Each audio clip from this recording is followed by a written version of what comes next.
জাগরণ। আপনি কি শুনতে পাচ্ছেন আপনার চারপাশের সেই নিস্তব্ধতা? না, এটি শান্তি নয়, এটি হল আপনার থমকে যাওয়া জীবনের হাহাকার। আপনি প্রতিদিন সকালে ঘুম থেকে ওঠেন, আয়নার সামনে দাঁড়ান, ব্রাশ করেন, নাস্তা করেন এবং কাজে যান। আপনি নিজেকে বলছেন আপনি ভালো আছেন, কিন্তু আপনার অন্তরাত্মা জানে আপনি মিথ্যে বলছেন। আপনি আসলে বেঁচে নেই, আপনি কেবল টিকে আছেন। বেঁচে থাকা আর টিকে থাকার মধ্যে আকাশ পাতাল পার্থক্য। একটি মৃত মাছ স্রোতের সাথে ভেসে যায়, কিন্তু একটি জীবিত মাছ স্রোতের বিরুদ্ধে লড়াই করে। আপনি কি সেই মৃত মাছটি হয়ে গেছেন? আপনার বয়স কত? ২০, ৩০ নাকি ৪০? আপনি কি ভেবেছেন আপনার হাতে অনন্তকাল সময় আছে? ঘড়ির কাঁটার দিকে তাকিয়ে দেখুন, প্রতিটি সেকেন্ড যা পার হয়ে যাচ্ছে তা আর কোনোদিন ফিরে আসবে না। আপনি আপনার জীবনের সবচেয়ে মূল্যবান সম্পদ, সময়, বিনামূল্যে বিলিয়ে দিচ্ছেন। কিসের পেছনে? সোশ্যাল মিডিয়ার স্ক্রোলিং, অন্যের জীবনের ওপর নজরদারি, নাকি ফালতু আড্ডায়? একবার ভাবুন তো, যদি আজ আপনার জীবনের শেষ দিন হতো, আপনি কি এই কাজগুলোই করতেন যা এখন করছেন? আপনার ভেতরে যে বিশাল সম্ভাবনা ছিল, সেটার কি হলো? ছোটবেলায় আপনি যখন আকাশের দিকে তাকিয়ে পাইলট হতে চেয়েছিলেন বা বিশ্ব জয়ের স্বপ্ন দেখেছিলেন, সেই স্বপ্নগুলো আজ কোথায়? সেগুলোকে আপনি বাস্তবতার কবরে পুঁতে ফেলেছেন। আপনি নিজেকে বুঝিয়েছেন যে আমার দ্বারা হবে না, আমার কপাল খারাপ, মধ্যবিত্তের স্বপ্ন দেখতে নেই। মিথ্যে, এসবই সাদা মিথ্যে। মধ্যবিত্ত বা গরিব বলে কিছু নেই, ওটা কেবল আপনার মনের একটা সীমাবদ্ধতা। এই পৃথিবীতে যারা ইতিহাস গড়েছে তাদের অধিকাংশেরই শুরুটা ছিল শূন্য থেকে। তারা আপনার চেয়ে বেশি মেধাবী ছিল না, তারা কেবল আপনার চেয়ে বেশি জেদি ছিল। তারা যখন হেরে যেত তখন তারা অজুহাত দিত না, তারা আয়নার সামনে দাঁড়িয়ে নিজেকে বলতো, আরও একবার। আপনি কি জানেন পরাজয় মানে কি? পরাজয় মানে মাটিতে পড়ে যাওয়া নয়, পরাজয় মানে মাটিতে পড়ে থাকার পর আর উঠে দাঁড়ানোর চেষ্টা না করা। আপনি যদি আজ ব্যর্থ হয়ে ঘরে বসে থাকেন তবে আপনি পরাজিত, কিন্তু আপনি যদি সেই ব্যর্থতাকে সিঁড়ি বানিয়ে আবার উঠে দাঁড়ান তবে আপনি অপরাজেয়। মানুষ আপনাকে নিয়ে হাসাহাসি করছে, করতে দিন। তারা আপনাকে পাগল বলছে, বলতে দিন। মনে রাখবেন, গাধারা সবসময় পালে চলে আর সিংহ চলে একা। যখন আপনি ভিড় থেকে আলাদা হয়ে নিজের পথে হাঁটতে শুরু করবেন তখন সবাই আপনাকে বাধা দেবে, কারণ আপনার সাহস তাদের দুর্বলতাকে মনে করিয়ে দেয়। আপনি যখন সফল হতে চাইবেন আপনি আসলে তাদের আয়না হয়ে দাঁড়াবেন, যেখানে তারা নিজেদের ব্যর্থতা দেখতে পায়। তাই তারা আপনাকে টেনে নিচে নামাতে চাইবে। কিন্তু আপনার কানে কি তাদের কথা পৌঁছানো উচিত? একদম না। আপনার ফোকাস হওয়া উচিত লেজারের মতো তীক্ষ্ণ। একটি লেজার যখন কোনো কিছুর উপর পড়ে তখন সে সেটাকে পুড়িয়ে ছিদ্র করে ফেলে। আপনার লক্ষ্য তেমন হওয়া উচিত। হাজারটা ডিস্ট্র্যাকশন আসবে, হাজারটা প্রলোভন আসবে, বন্ধু-বান্ধব ডাকবে, কিন্তু আপনার ভেতর থেকে একটি আওয়াজ আসতে হবে, এখনই নয়, আমার কাজ এখনো বাকি। নিজের প্রতি সৎ হন। আপনি কি সত্যিই আপনার শতভাগ দিচ্ছেন? আপনার কাজের টেবিলে কি আপনার ঘাম ঝরছে? আপনার কি পড়াশোনা করতে করতে চোখ জ্বালা করে? আপনার কি কাজ করতে করতে পিঠ ব্যথা হয়ে যায়? যদি না হয় তবে আপনি এখনও জয়ের যোগ্য হননি। সাফল্য কোনো ভিক্ষা নয় যে কেউ আপনাকে দিয়ে দেবে। সাফল্য হলো একটি ছিনিয়ে নেওয়ার বস্তু। এটি তাদের জন্যই সংরক্ষিত যারা এটার জন্য লড়াই করতে জানে। ঘুম থেকে উঠুন, এই আলস্য আপনার শত্রু। এই আরামদায়ক বিছানা আপনার স্বপ্নর কবরস্থান। আপনি যদি আজ সূর্য ওঠার আগে বিছানা না ছাড়তে পারেন তবে আপনি কিভাবে পৃথিবীকে জয় করবেন? আপনার প্রথম যুদ্ধ নিজের সাথে, আপনার সেই অলস সত্তার সাথে যে আপনাকে বলছে আর ৫ মিনিট ঘুমাই। ওই ৫ মিনিটই আপনার জয়ের আর হারের মধ্যে পার্থক্য গড়ে দেয়। আজ থেকেই শুরু করুন, এখনই। এই ভিডিওটি শেষ হওয়ার সাথে সাথেই আপনি আপনার কাজ শুরু করবেন। কোনো আগামীকাল নেই। আগামীকাল হলো শয়তানের মন্ত্র। যা করার আজই করতে হবে, যা করার এখনই করতে হবে। আপনি কি সাধারণ হয়ে মরতে চান, নাকি আপনার নাম ইতিহাসের পাতায় স্বর্ণাক্ষরে লিখে যেতে চান? সিদ্ধান্ত আপনার। মনে রাখবেন, পৃথিবী কেবল বিজয়ীদের মনে রাখে, রানার্স আপদের জন্য কারো চোখের জল নেই। আপনি কি বিজয়ী হতে জন্মেছেন? তবে প্রমাণ করুন। নিজেকে প্রমাণ করুন, নিজের পরিবারকে প্রমাণ করুন, আর ওই সমাজকে প্রমাণ করুন যারা বলেছিল আপনি পারবেন না। যন্ত্রণার মহিমা ও শৃঙ্খলার লৌহবর্ম। অধ্যায় ১-এ আপনি জেগে উঠেছেন, কিন্তু জেগে ওঠাই যথেষ্ট নয়। জেগে ওঠার পর প্রথম যে জিনিসটির মুখোমুখি আপনি হবেন তা হল যন্ত্রণা। বেশিরভাগ মানুষ যখন কষ্ট পায়, যখন তাদের শরীর ভেঙে আসে, যখন মন বলে আর পারছি না, তখন তারা থেমে যায়। তারা মনে করে এই যন্ত্রণা একটি সংকেত যে তাদের আর এগোনো উচিত নয়। কিন্তু আপনি সাধারণ নন। আজ থেকে আপনি যন্ত্রণাকে ভিন্ন চোখে দেখবেন। শুনুন, ডিসিপ্লিন বা শৃঙ্খলা হল যন্ত্রণার একটি রূপ। আর আলস্যের কারণে পরে যে অনুশোচনা হয় সেটিও যন্ত্রণার একটি রূপ। আপনাকে বেছে নিতে হবে আপনি কোন যন্ত্রণাটি সহ্য করবেন। শৃঙ্খলার যন্ত্রণা ওজনে কয়েক গ্রাম মাত্র, কিন্তু অনুশোচনার যন্ত্রণা ওজনে কয়েক টন। শৃঙ্খলার মানে কি? শৃঙ্খলার মানে হল যখন আপনার কোনো কাজ করতে ইচ্ছে করছে না ঠিক তখনই সেই কাজটি করা। যখন বাইরে বৃষ্টি পড়ছে এবং আপনার লেপের নিচে শুয়ে থাকতে ইচ্ছে করছে ঠিক তখনই জুতো পরে দৌড়াতে বের হওয়া। যখন আপনার চোখ ঘুমে জড়িয়ে আসছে কিন্তু আপনার সিলেবাস বা প্রজেক্ট বাকি ঠিক তখনই এক গ্লাস ঠান্ডা জল মুখে দিয়ে আবার কাজে বসা। আপনার আবেগ বা মুডের দাস হবেন না। সফল মানুষেরা তাদের মুড অনুযায়ী কাজ করে না, তারা তাদের লক্ষ্য অনুযায়ী কাজ করে। আপনার মস্তিষ্ক আপনাকে ধোঁকা দেবে। সে আপনাকে বলবে আজ থাক, কাল হবে। মনে রাখবেন, আপনার মস্তিষ্ক ডিজাইন করা হয়েছে আপনাকে আরামদায়ক অবস্থায় রাখার জন্য, আপনাকে সফল করার জন্য নয়। সফল হওয়ার দায়িত্ব আপনার নিজের। আপনি কি জানেন কেন অধিকাংশ মানুষ ব্যর্থ হয়? কারণ তারা যন্ত্রণাকে ভয় পায়। তারা চায় বিনা কষ্টে সব পেয়ে যেতে। কিন্তু প্রকৃতিতে একটি নিয়ম আছে, নো ফ্রিকশন নো গ্রোথ। ঘর্ষণ ছাড়া যেমন আগুন জ্বলে না, তেমনি প্রতিকূলতা ছাড়া চরিত্র গঠিত হয় না। আপনার জীবনের সবচেয়ে কঠিন সময়গুলোর কথা ভাবুন তো। সেই সময়গুলোই কি আপনাকে আজকের এই শক্ত মানুষ হিসাবে গড়ে তোলেনি? আপনার চোখের জল, আপনার একাকিত্ব, আপনার হার মেনে না নেওয়ার সেই মুহূর্তগুলোই আপনার আসল শক্তি। আপনার ক্ষতগুলো হলো আপনার মেডেল। ওগুলোকে লুকিয়ে রাখবেন না। ওগুলোই প্রমাণ করে যে আপনি লড়াইয়ের ময়দানে ছিলেন, আপনি পালাননি। এখন কথা বলি ফোকাস নিয়ে। এই ডিজিটাল যুগে আপনার চারপাশ ডিস্ট্র্যাকশনে ভরা।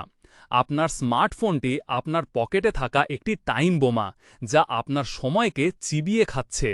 আপনি যখন একটি নোটিফিকেশনের জন্য আপনার কাজ থামিয়ে দিচ্ছেন, তখন আপনি আপনার স্বপ্নকে এক ধাপ পিছিয়ে দিচ্ছেন।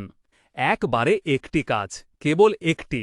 সেই কাজে এত গভীর ডুব দিন যেন পৃথিবী আপনার অস্তিত্ব ভুলে যায়। যখন আপনি কাজ করছেন তখন যেন আপনি ছাড়া আর আপনার কাজ ছাড়া মহাবিশ্বে আর কিছুর অস্তিত্ব না থাকে।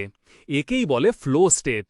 এই অবস্থায় মানুষ যা অর্জন করতে পারে তা সাধারণ মানুষের কাছে জাদু মনে হয়। অনেকে বলে আমি মোটিভেশন পাচ্ছি না। আরে মোটিভেশন তো একটি আবেগ, ওটা আসবে আর যাবে। মোটিভেশনের ওপর নির্ভর করে যারা কাজ শুরু করে তারা মাঝপথেই থেমে যায়। আপনাকে নির্ভর করতে হবে অভ্যাসের ওপর। এমন অভ্যাস তৈরি করুন যা আপনাকে যন্ত্রের মতো চালিত করবে। আপনার শরীর যখন বলবে না, আপনার অভ্যাস তখন বলবে হ্যাঁ। প্রতিদিন 1% করে নিজেকে উন্নত করুন। বছরে আপনি 365% উন্নত হবেন। আপনি আজ যা আছেন, 1 বছর পর আপনি নিজেকে চিনতে পারবেন না। কিন্তু শর্ত একটাই, আপনাকে প্রতিদিন লড়তে হবে। ছুটির দিন বলে কিছু নেই, সাফল্যের কোনো উইকেন্ড নেই। কষ্ট হচ্ছে? হতে দিন। আপনার পা কাঁপছে? কাঁপতে দিন। আপনার মনে হচ্ছে আপনি মরে যাবেন? মরবেন না। আপনি আসলে নতুন করে জন্ম নিচ্ছেন। আপনার ভেতরের দুর্বল সত্তাটি মারা যাচ্ছে আর একজন অজেয় যোদ্ধার জন্ম হচ্ছে।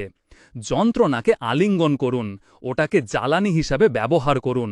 আপনার ভেতরে যে রাগ আছে, যে জেদ আছে, তাকে আপনার কাজের শক্তিতে রূপান্তর করুন। পৃথিবীকে দেখিয়ে দিন যে আপনি সাধারণ মাটির তৈরি নন, আপনি আগুনের তৈরি। একাকিত্বের রাজত্ব ও মানসিক দৃঢ়তা। আপনি কি কখনো লক্ষ্য করেছেন পাহাড়ের চূড়ায় কতজন মানুষ থাকে? খুব কম। ভিড় থাকে সবসময় পাহাড়ের পাদদেশে। কেন? কারণ চূড়ায় ওঠার রাস্তাটা বড় একা। সাফল্যের পথে আপনার সবচেয়ে বড় পরীক্ষা হবে আপনার একাকিত্ব। যখন আপনি সাধারণ জীবন ছেড়ে অসাধারণ হওয়ার শপথ নেবেন, তখন আপনার চারপাশ ফাঁকা হতে শুরু করবে। আপনার বাল্যবন্ধু আপনাকে আর আড্ডায় ডাকবে না, কারণ আপনার মুখে এখন কেবল স্বপ্নের কথা, ফালতু বিনোদনের নয়। আপনার আত্মীয়রা আপনাকে অসামাজিক বলবে, এমনকি আপনার খুব কাছের মানুষটিও হয়তো আপনার এই পাগলামি বুঝতে পারবে না। ব্যথা পাবেন না। এই একাকিত্বই হল আপনার রাজত্বের শুরু। সিংহ যখন শিকার করতে বের হয়, সে কিন্তু পালে চলে না, সে একা চলে, কারণ সে জানে তার লক্ষ্য আর তার গতি কেবল সে নিজেই নিয়ন্ত্রণ করতে পারে। ভিড় আপনাকে নিরাপত্তা দেয়, কিন্তু ভিড় আপনার পরিচয় কেড়ে নেয়। আপনি কি সেই পরিচয়হীন ভিড়ের অংশ হতে চান, নাকি সেই নিঃসঙ্গ রাজা হতে চান যার গর্জন পুরো জঙ্গলকে কাঁপিয়ে দেয়? একাকিত্বের এই সময়টাকে অভিশাপ মনে করবেন না, এটি আপনার জন্য প্রকৃতি প্রদত্ত একটি উপহার। এই সময়টাই হলো নিজেকে চেনার সময়। যখন কেউ আপনার সাথে নেই, তখনই আপনি বুঝতে পারবেন আপনি আসলে কে। যখন কেউ তালি দেওয়ার নেই, তখন আপনি কার জন্য দৌড়াচ্ছেন? যদি উত্তর হয় নিজের জন্য, তবে জানবেন আপনি সঠিক পথে আছেন। নিঃসঙ্গতাকে শক্তিতে রূপান্তর করুন। যখন সবাই পার্টিতে গিয়ে সময় নষ্ট করছে, আপনি তখন আপনার রুমে বসে আপনার দক্ষতা ধারালো করছেন। যখন সবাই প্রেম বিরহ আর পরচর্চায় মগ্ন, আপনি তখন আপনার ভবিষ্যৎ সাম্রাজ্যের নকশা করছেন। লোকে ভাবছে আপনি পিছিয়ে পড়ছেন, কিন্তু আপনি আসলে দীর্ঘ লাফের জন্য নিজেকে গুটিয়ে নিচ্ছেন। মানসিক দৃঢ়তা বা মেন্টাল টাফনেস এটি কোনো দোকানের পণ্য নয় যে আপনি কিনে আনবেন। এটি তৈরি হয় আপনার একাকিত্বের অন্ধকার রাতে, যখন আপনি একা কাঁদছেন, যখন কেউ আপনার পিঠ চাপড়ে দেওয়ার নেই, যখন চারদিক থেকে শুধু না শুনতে পাচ্ছেন। ঠিক সেই মুহূর্তে আপনি যখন দাঁতে দাঁত চেপে বলেন আমি থামব না, তখনই জন্ম নেয় একটি অজেয় মন। মনে রাখবেন, পৃথিবী আপনাকে ততটা চোট দিতে পারবে না যতটা চোট আপনি নিজে নিজেকে দেবেন। আপনার মন যদি বলে আপনি হেরে গেছেন, তবেই আপনি হেরেছেন, কিন্তু আপনার মন যদি বলে আরও এক ধাপ, তবে মহাবিশ্বের কোনো শক্তি আপনাকে থামাতে পারবে না। আপনার চারপাশে এখন যে নিস্তব্ধতা, তাকে ভয় পাবেন না। এই নিস্তব্ধতাকে কাজে লাগিয়ে নিজের ভেতরের কণ্ঠস্বর শুনুন। নিজেকে প্রশ্ন করুন, আমি যা হতে চেয়েছিলাম তার কতটা কাছাকাছি আমি পৌঁছাতে পেরেছি? যদি উত্তর সন্তোষজনক না হয়, তবে এই একাকিত্বকে আপনার গবেষণাগার বানান। এখানে আপনি নিজেকে ভাঙবেন, নিজেকে আবার গড়বেন। লোকে আপনাকে বলবে আপনি স্বার্থপর হয়ে গেছেন। লোকে বলবে আপনি বদলে গেছেন। হ্যাঁ, তাদের উচ্চস্বরে বলুন, আমি বদলে গেছি, কারণ আপনি আগের সেই মানুষটি হয়ে থাকতে চান না যে কেবল অন্যের কথায় চলত। আপনি আপনার জীবনের পাইলট। আপনি আপনার গন্তব্য ঠিক করবেন। যারা আপনার গতি সহ্য করতে পারবে না, তারা আপনার জীবন থেকে ঝরে যাবে। এটাই প্রকৃতির বিচার। একা থাকা মানে আপনি একা নন। আপনার সাথে আপনার স্বপ্ন আছে, আপনার পরিশ্রম আছে এবং আপনার ঈশ্বর আছেন। এই তিনটি জিনিস থাকলে পৃথিবীর আর কোনো মানুষের সমর্থনের আপনার প্রয়োজন নেই। শান্ত হন, স্থির হন, নিজের ওপর বিশ্বাস রাখুন। যখন আপনি পাহাড়ের চূড়ায় পৌঁছাবেন, তখন আপনি নিচে তাকিয়ে দেখবেন যারা আপনাকে একা ফেলে চলে গিয়েছিল তারা এখনও সেই নিচেই পড়ে আছে। আর আপনি তখন মেঘের ওপরে দাঁড়িয়ে স্বাধীনতার শ্বাস নিচ্ছেন। পরাজয় থেকে পুনরুত্থান ও অদম্য। আপনি কি মনে করেছিলেন যাত্রাটা সহজ হবে? আপনি কি ভেবেছিলেন আপনি চাইবেন আর পুরো পৃথিবী লাল গালিচা বিছিয়ে আপনাকে স্বাগত জানাবে? না, পৃথিবীটা নিষ্ঠুর। মাঝে মাঝে জীবন আপনাকে এমন জোরে আঘাত করবে যে আপনি হাঁটু গেড়ে মাটিতে পড়ে যাবেন। আপনার নাক মুখ দিয়ে রক্ত ঝরবে, আপনার চোখের সামনে সব অন্ধকার হয়ে যাবে। আপনার মনে হবে ব্যাস, এখানেই শেষ, আমি আর পারছি না। শুনুন, যারা আজ সফল তারা কি কোনোদিন হারেনি? তারা কি কোনোদিন রিজেকশন পায়নি? পেয়েছে। আপনার চেয়েও বড় ধাক্কা তারা খেয়েছে। কিন্তু আপনার আর তাদের মধ্যে পার্থক্য হল একটি জায়গাতে, আপনি হারলে বিছানায় শুয়ে কান্নাকাটি করেন, আর তারা হারলে ধুলো ঝেড়ে উঠে দাঁড়িয়ে বলে রাউন্ড 2, আমি তৈরি। পরাজয় মানে আপনার যোগ্যতার অভাব নয়, পরাজয় হল একটি মহাজাগতিক পরীক্ষা। প্রকৃতি দেখতে চায় আপনি কি কেবল সুসময়ের যাত্রী, নাকি আপনি সেই নাবিক যে ঝড়ের রাতেও হাল ছাড়তে জানে না। আপনার অদম্য ইচ্ছাই হল আপনার আসল অস্ত্র। লোহাকে যতক্ষণ না আগুনে পুড়িয়ে পিটিয়ে আকার দেওয়া হয়, ততক্ষণ সে তলোয়ার হয়ে ওঠে না। আপনার এই পরাজয়গুলোই হল সেই হাতুড়ির আঘাত যা আপনাকে একটি ধারালো অস্ত্রে পরিণত করছে। ব্যর্থতা আপনাকে সেই শিক্ষা দেয় যা কোনো বিশ্ববিদ্যালয় দিতে পারবে না। এটি আপনাকে আপনার দুর্বলতাগুলো আঙুল দিয়ে দেখিয়ে দেয়। যখন আপনি হেরে যান, তখন আপনার অহংকার চূর্ণ হয়ে যায় এবং জন্ম নেয় বিনয়। আর এই বিনয়ই হল নতুন করে শেখার প্রথম শর্ত। ভয় পাবেন না, হেরে যাওয়াকে ঘৃণা করবেন না, বরং হেরে যাওয়ার পর যে মানুষটি আপনি হয়ে উঠছেন তাকে ভালোবাসুন। একবার ভাবুন তো, যদি আপনি কোনো বাধা ছাড়াই সফল হতেন, তবে সেই সাফল্যের কি কোনো মূল্য থাকত না। আপনার গল্পের সবচেয়ে সুন্দর অংশ হবে আপনার কামব্যাক। যখন সবাই লিখে দিয়েছিল যে আপনি শেষ, তখন আপনি কিভাবে ছাই থেকে ফিনিক্স পাখির মতো আবার উড়ে দাঁড়িয়েছেন, সেটাই হবে আপনার জীবনের মহাকাব্য। আপনার চারপাশের মানুষের দিকে তাকান, তারা অপেক্ষা করছে আপনার পতনের জন্য। তারা চায় আপনি হাল ছেড়ে দিন, যাতে তারা বলতে পারে, আমি তো আগেই বলেছিলাম ও পারবে না। আপনি কি তাদের কথা সত্যি করতে চান, নাকি তাদের চোখের দিকে তাকিয়ে বুঝিয়ে দিতে চান যে আপনি হারের জন্য জন্মাননি? আপনার ইচ্ছাশক্তিকে এমন এক পর্যায়ে নিয়ে যান যেখানে পরাজয় নিজেই আপনাকে ভয় পায়। যখন বাধা আসবে তখন হাসুন, যখন অন্ধকার আসবে তখন নিজের ভেতরের আলো জ্বালুন। মনে রাখবেন, পাহাড় কিন্তু তার উচ্চতা দিয়ে আপনাকে ভয় দেখাতে চায় না, সে চায় আপনি আপনার ধৈর্য আর সাহস দিয়ে তাকে জয় করুন। প্রতিটি আঘাত আপনাকে আরও শক্তিশালী করবে, প্রতিটি ব্যর্থতা আপনাকে আরও অভিজ্ঞ করবে, প্রতিটি না আপনাকে একটি বড় হ্যাঁয়ের দিকে নিয়ে যাবে। আজ আপনি যেখানে পড়ে আছেন সেখান থেকেই আপনার সাম্রাজ্য শুরু হোক। আপনার চোখের জলকে ঘামে রূপান্তর করুন, আপনার যন্ত্রণাকে জিদে রূপান্তর করুন। হয় আপনি আপনার পরিস্থিতিকে নিয়ন্ত্রণ করবেন, না হয় পরিস্থিতি আপনাকে পিষে ফেলবে। মাঝখানে থাকার কোনো জায়গা নেই। আপনি কি শিকারী হবেন নাকি শিকার?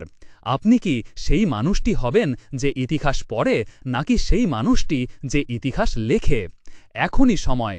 আপনার শরীর ক্ষতবিক্ষত হতে পারে, আপনার মন ক্লান্ত হতে পারে, কিন্তু আপনার আত্মাকে থামতে দেবেন না।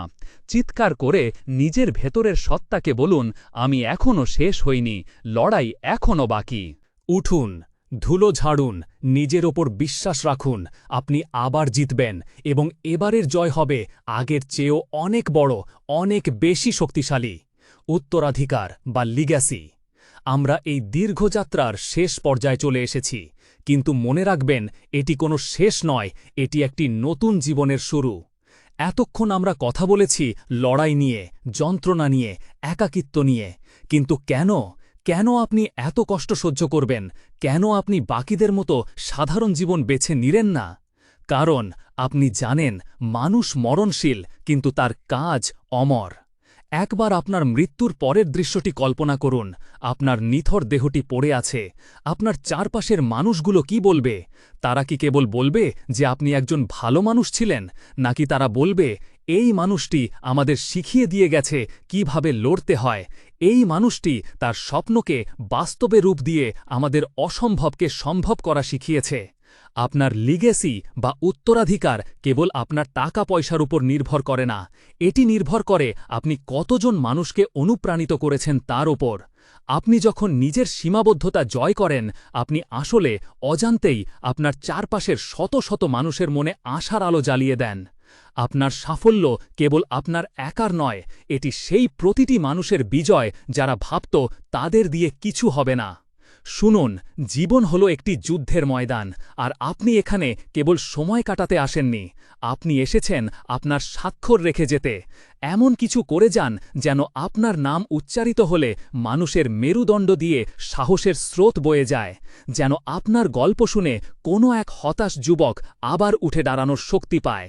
সময় কারো জন্য অপেক্ষা করে না। আজ আপনি শক্তিশালী, আজ আপনার হাত পা চলছে, কিন্তু একদিন আপনার শরীরেও বার্ধক্য আসবে।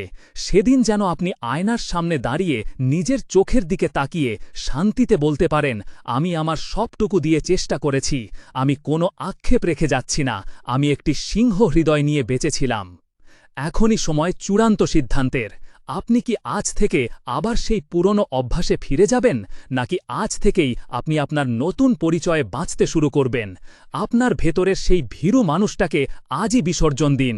আপনার সমস্ত ভয়, সমস্ত দ্বিধা, সমস্ত অজুহাত এই ভিডিওর সাথে সাথেই শেষ হয়ে যাক। মনে রাখবেন, পৃথিবী আপনাকে ততটাই মূল্য দেবে যতটা মূল্য আপনি নিজেকে দেবেন। নিজেকে সস্তা ভাবা বন্ধ করুন। আপনি মহাবিশ্বের এক অনন্য মাস্টারপিস। আপনার ডিএনএতে বিজয় লেখা আছে।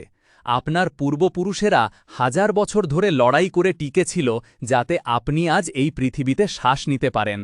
তাদের সেই রক্তকে বৃথা যেতে দেবেন না। যান, নিজের জগৎ তৈরি করুন। পড়াশোনা হোক, ব্যবসা হোক, খেলাধুলা হোক বা শিল্প, সেখানে আপনার একাধিপত্য কায়েম করুন। এমনভাবে কাজ করুন যেন ভগবানও আপনাকে আপনার কাঙ্ক্ষিত ফল দিতে বাধ্য হন। আপনার যাত্রা শুরু হয়ে গেছে। পিছনে তাকানোর আর কোনো পথ নেই। সামনে শুধু আলো, সামনে শুধু জয়। মনে রাখবেন, রাজা জন্মায় না, রাজা তৈরি হতে হয়। আজ থেকে আপনি আপনার জীবনের রাজা। এই ভিডিওটি এখানেই শেষ হতে পারে, কিন্তু আপনার গল্পটি মাত্র শুরু হলো। এতক্ষণ যা শুনলেন তা কেবল কথা হয়েই থেকে যাবে যদি না আজ আপনি কোনো একটি পদক্ষেপ নেন। মনে রাখবেন, পৃথিবী কেবল তাদেরই সম্মান দেয় যারা লড়তে জানে। নিজেকে কথা দিন, আগামীকাল যখন সূর্য উঠবে তখন আপনি আর সেই পুরনো মানুষটি থাকবেন না।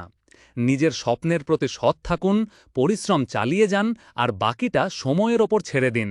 জয় আপনার হবেই। যদি এই দীর্ঘ যাত্রাটি আপনার মনে সামান্যতম স্ফুলিঙ্গ জ্বালিয়ে থাকে, তবে আমাদের এই লড়াকু পরিবারের সদস্য হতে ভুলবেন না। আপনার একটি কমেন্ট বা একটি শেয়ার হয়তো অন্য কোনো ভেঙে পড়া মানুষের বাঁচার রসদ হতে পারে। ভালো থাকবেন, সুস্থ থাকবেন। দেখা হবে বিজয়ের মঞ্চে। ধন্যবাদ।